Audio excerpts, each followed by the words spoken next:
Alhamdulillah, pada kesempatan Jumat ini kita akan membahas tentang keutamaan fadilah sholat Jumat. Begitu banyak sebenarnya, namun sedikit saja yang kita harus ketahui tentang keunggulan keistimewaan sholat Jumat. Sholat Jumat ini Bapak dan Ibu, hari Jumat adalah hari yang istimewa. Dikatakan oleh Nabi SAW sebagai Sayyidul Ayyam, rajanya hari-hari yang lain. Allah ciptakan dari mulai hari Ahad, Senin, Selasa, Rabu, Kamis, Jumat, Sabtu, maka Allah ciptakanlah hari Jumat untuk menjadi harinya hari. Menjadi bingung juga nih bahasanya, harinya hari. Nah, tuannya para hari. Jadi hari Jumat adalah istimewanya, yaitu adalah banyak keagungan-keagungan di dalamnya. Namun kita akan membahas tentang sholat Jumatnya. Tadi kita baca surat Al-Jumu'ah, yaitu ada ayat yang menjelaskan tentang kewajiban sholat Jumat untuk kaum muslimin atau bapak-bapak, laki-laki.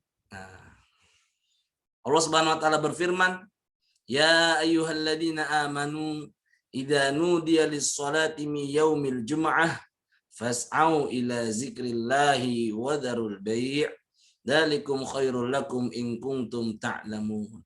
Di ayat ke-9 Allah Subhanahu wa taala menyampaikan, "Wahai orang-orang yang beriman, apabila telah diseru untuk melaksanakan sholat pada hari Jumat, maka segeralah kamu mengingat Allah dan tinggalkanlah jual beli. Yang demikian itu lebih baik bagimu jika kamu mengetahui." Jadi ketika hari Jumat sudah terdengar suara azan, maka tinggalkanlah jual beli. Fas'au ila zikrillah. Datanglah ke masjid untuk mengingat Allah dengan melaksanakan sholat Jumat. Wadarul bai', dan tinggalkan hubungan-hubungan dunia, baik perniagaan, baik bisnis, baik jual beli, baik kontrak apa. Yang penting ketika sudah dengar azan Jumat, maka tinggalkan. Meskipun kontraknya harganya 2 miliar misalnya. Meskipun jual belinya harganya dapat untung yang banyak, tapi ketika mendengarkan azan Jumat, maka fas'au ila zikrillah. Berangkatlah kalian menuju masjid untuk mengingat Allah Subhanahu wa taala dan tinggalkanlah hubungan-hubungan jual beli. Masya Allah. Kalau sudah masuk Jumat, kita diperintahkan untuk beribadah sholat Jumat, khusus buat bapak-bapak. Dan anak-anak laki-laki kita ajarkan. Dari mulai sekarang bapaknya membawa ke masjid untuk melaksanakan sholat Jumat. Agar anaknya itu terbiasa dan anaknya tidak bercanda di dalam masjid. Anak-anak yang suka bercanda di masjid cuma satu alasannya, karena bapaknya tidak datang ke masjid. Karena bapaknya tidak menemani anaknya ke masjid. Makanya anaknya bertemu dengan anak yang lain yang bapaknya sama-sama nggak ke masjid, bercanda lah akhirnya di dalamnya. Tapi ketika anak kita bawa ke masjid, kita tuntun dia jalan bersama, Masya Allah. Kita ajarkan cara berwudu dengan baik, lalu masuk ke dalam masjid, menggunakan adab-adab masjid. Masya Allah, luar biasa. Anak akhirnya akan meniru, dan itu akan membekas pendidikan pertama yang diajarkan oleh bapaknya kepada anaknya. Jadi ketika sudah masuk sholat Jumat, maka jual beli tinggalkan. Dan mengingat Allah Subhanahu wa ta'ala.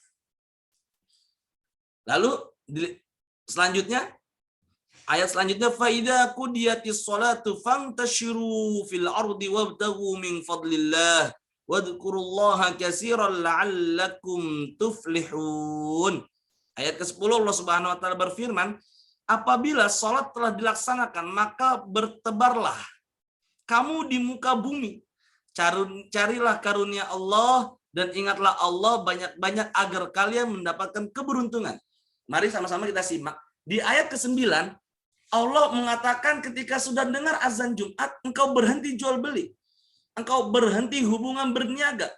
Kontrak-kontrak yang hubungannya nilainya besar, kamu hentikan terlebih dahulu. Namun, Selesai sholat Jumat, selesai melaksanakan ibadah, kita diperintahkan oleh Allah Subhanahu wa taala, wabtagu min fadlillah.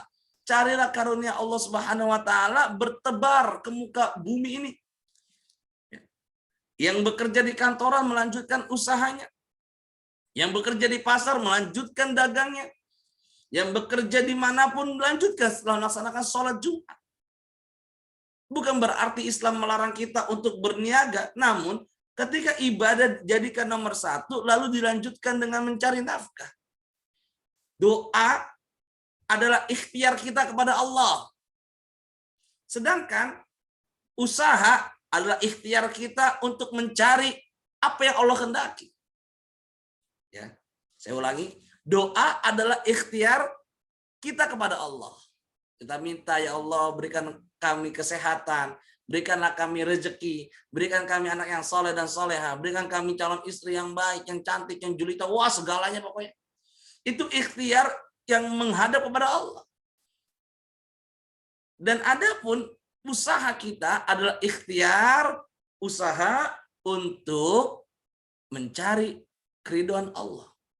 Apa yang Allah inginkan nanti kita akan diberikan oleh Allah Subhanahu wa taala. Maka itu yang pertama kali ketika sholat Jumat, maka melaksanakan sholat, selesai melaksanakannya bukan tidur di masjid. Ya. Bukan ngobrol di masjid, tapi mencari karunia Allah. Mencari karunia Allah.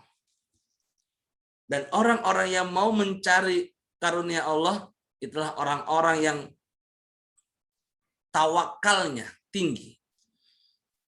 Dia tahu bahwasannya misalkan di tempat situ tidak ada orang yang akan beli makanannya dan tidak akan laku. Tapi karena tidak ada tempat lagi, dia coba buka usaha di situ, tapi Allah melihat usahanya dia, ikhtiarnya dia, maka Allah akan berikan. Datang satu persatu orang yang lewat membeli barangnya, membeli dagangannya, membeli makanannya. Karena tugas kita hanya usaha. Lalu Allah lah yang memberikan calon-calon pembeli untuk kita semua. Bapak dan Ibu dirahmati Allah Subhanahu wa taala. Jadi itulah ayat yang ke-10. Ayat ke-11 kita baca. Wa idza ra'aw tijaratan aw lahwan faddu ilaiha wa tarakuka qa'ima. Dan apabila mereka melihat perdagangan atau permainan, mereka segera menuju kepadanya dan mereka tinggalkan engkau Muhammad sedang berdiri berkhutbah.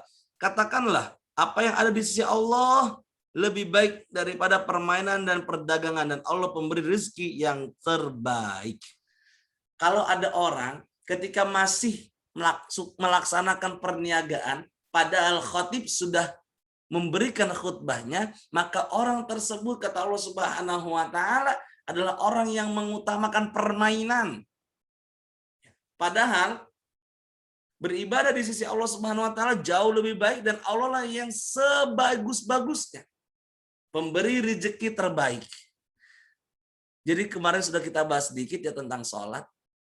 Kalau rezeki kita mau banyak, rezeki kita mau lancar, maka perbaguslah, perbaharuilah sholat kita.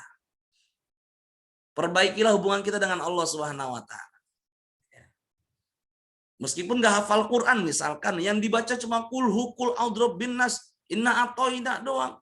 Tapi ketika kualitas ibadahnya bagus, ya kekhusyuannya setiap hari semakin meningkat, ya. Ketika sholat tidak memikirkan hal-hal dunia, ini orang-orang yang memiliki kualitas ibadah yang baik, ya, meskipun dia tidak mengetahui bacaan-bacaan yang panjang-panjang. Yang dia tahu cuma surat-surat pendek, tapi dilaksanakan dengan baik. Dilakukan dengan keikhlasan, bukan karena ria, bukan karena ingin dipuji oleh orang.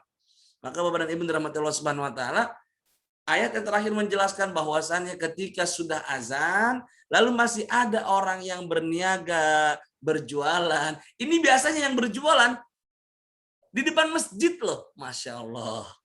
Ya, ini biasanya masjid-masjid di perkantoran biasanya. Ya, atau dekat-dekat komplek-komplek perkantoran ada masjid. Itu biasanya kalau sudah hari Jumat banyak pedagang ya.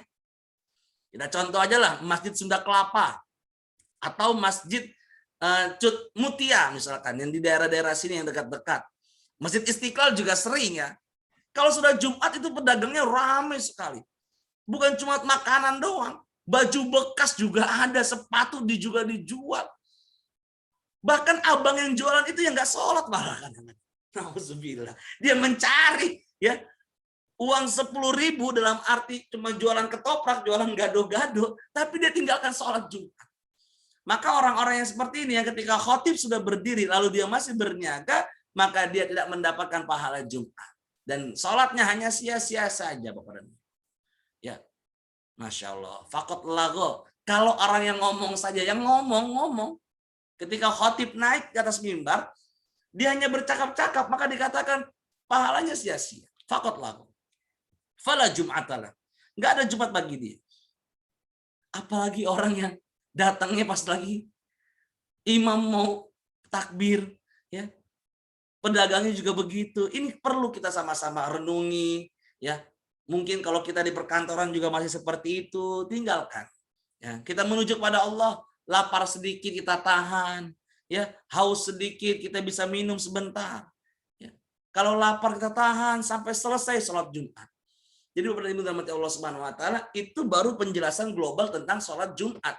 Lalu bagaimana Rasulullah Shallallahu alaihi wasallam ya bersabda di dalam hadis tentang sholat Jumat. Kita baca, tidak perlu banyak karena waktu yang begitu singkat. As-salawatul khamsu wal jumu'atu ilal jumu'ati war ramadhanu ila ramadhan mukaffiratun ma bainahunna idastanabal kaba'ir. Kata Rasulullah Shallallahu alaihi wasallam, sholat yang 5 waktu. Ya. Kemudian sholat Jumat. Ya. Sampai ketemu Jumat lagi. Ramadan sampai bertemu dengan Ramadan, mukaffiratun. Itu penggugur. Itu penebus ma bainahunna. Ya. Dosa-dosa. Ya. Mastanabal kabir, namun dosanya hanya dosa-dosa yang kecil. Adapun dosa-dosa yang kabair, dosa-dosa yang besar bisa diampuni oleh Allah SWT dengan cara bertaubat. Dosa besar itu membunuh, nauzubillahi min dzalik, ya. Durhaka kepada orang tua, syirik, nauzubillahi min dzalik, berzina, minum minuman khamr, nauzubillah, nauzubillahi min dzalik. Nah, itu bisa diampuni dengan cara apa? Dengan cara bertaubat. Adapun yang diampuni dari hari Jumat menuju Jumat lagi, salat 5 waktu kepada salat 5 waktu lagi, Ramadan bertemu dengan Ramadan lagi, itu dosa-dosa yang hanya kecil saja. Ya, dosa-dosa besar diampuni dengan cara bertaubat. Apabila dosa itu bersangkutan dengan hakul adami, hak-hak anak Adam, hak hubungan antara manusia, maka yang paling utama meminta maaf. Bapak dan Ibu rahmati Allah Subhanahu wa taala. Jadi hari Jumat adalah penebus dosa-dosa kita, penggugur dosa-dosa kita. Dan hari Jumat juga banyak di kalangan kita semua, kalangan para alim ulama, para santri, itu mengamalkan pembacaan surat Yasin misalnya. Pembacaan sholawat karena mencari. Ya, membaca surat Al-Kahfi ya, untuk mencari keridhaan Allah, mencari pahala. Karena malam Jumat adalah malam di mana banyak doa dikabulkan. Dan mudah-mudahan Jumat kita yang akan datang sebagai mukaffiratun, penebus dosa-dosa kita. Mudah-mudahan Allah Subhanahu wa taala memberikan kita sehat walafiat. Allah Subhanahu wa taala mudahkan segala urusan kita. Allah Subhanahu wa taala berkahi hidup kita. Allah Subhanahu wa taala berikan kita rizki yang tidak diduga-duga. Amin ya rabbal alamin. Terima kasih Bapak dan Ibu atas segala perhatiannya. Rabbana atina min ladunka rahmah wa hayyi lana min amrina rasyada. Rabbana anzilna munzalan mubaraka wa anta khairul munzilin. Rabbana atina fid dunya hasanah fil akhirati hasanah wa qina adzabannar. Walhamdulillahi rabbil alamin. Terima kasih Pak Abdul Aziz, Pak Aziz, Bu Desi, Ibu Eka, Ibu Evi, Bapak Insinyur Wadi Rimal, Mbak Ibu Sri Lestari, terima kasih atas segala waktunya. Jangan lupa sholat Isya, tetap optimis, dan jangan lupa besok pagi masih ada kajian kita lagi, dan nanti besok juga sehabis sholat maghrib kita akan melaksanakan kajian kembali. Hadanallah wa iyyakum ajmain. Salam untuk keluarga, salam untuk kerabat yang berada di kamar. Assalamualaikum warahmatullahi wabarakatuh. Waalaikumsalam.